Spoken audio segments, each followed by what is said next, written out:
see just how much there is to learn on this. All right, here is a side of law enforcement we seldom see.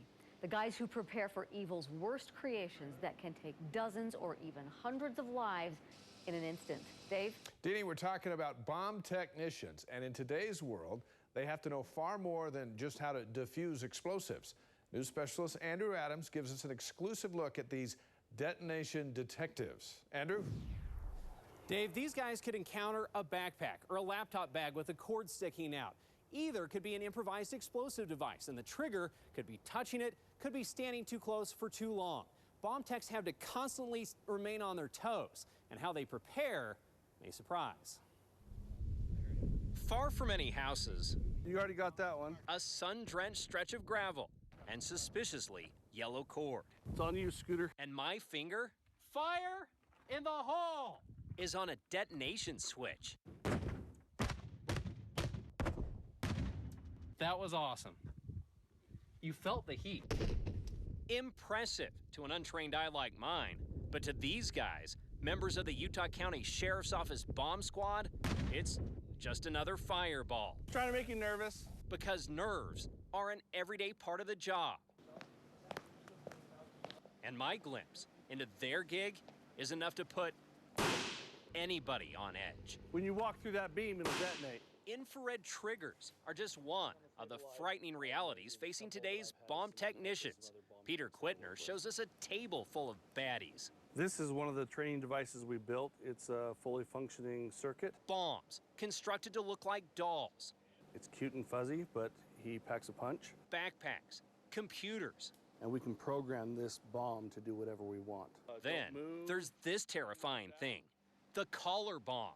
Imagine it in a hostage situation. So you are armed, and remember, you don't know what type of trigger is in here. All right. So this could go at any second. I'm going to turn the tables on you a little bit, and I'm going to ask you what you feel like right now. Honestly, below average at this point. And that sinking feeling grows the more Quittner explains. I might tell you you can't move. I might tell you you move any part of your body. If this gets out of level, you could detonate. Does that change things? Yes.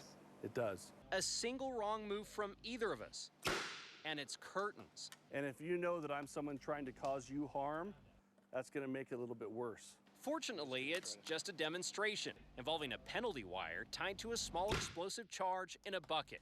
So the rule's like I can't necessarily pull one of those out, can I? That's correct. A little kick gives these guys a stressful live feel during training, as I quickly find out. Nope. This is a no-win situation for you without any training. The lesson being technicians often begin with no idea what's inside an explosive device and have to be ready for any and all possibilities. I can't emphasize enough, it's just a constant evolving trade. ISIS, domestic terrorists, lone wolves.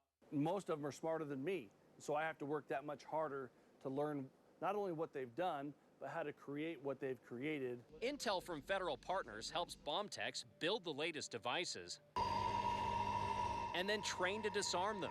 Technology that blows up overseas can potentially show up here in as little as 5 years. It just takes that one time with that one person that has just a little bit of knowledge using it the wrong way. So they get ready for the bad guys by becoming expert bomb makers themselves. It gets pretty interesting when we have training days where we build explosives for each other to train on, because we want to try to make our buddies blow up. Which explains the Chewy doll. He's got different triggers built into him. And everything else you see here.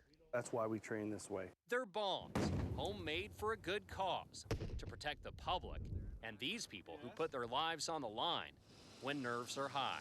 Am I willing to go down range with somebody that's got a bomb around their neck and try to help them knowing that I might not come back? We've all answered that in advance.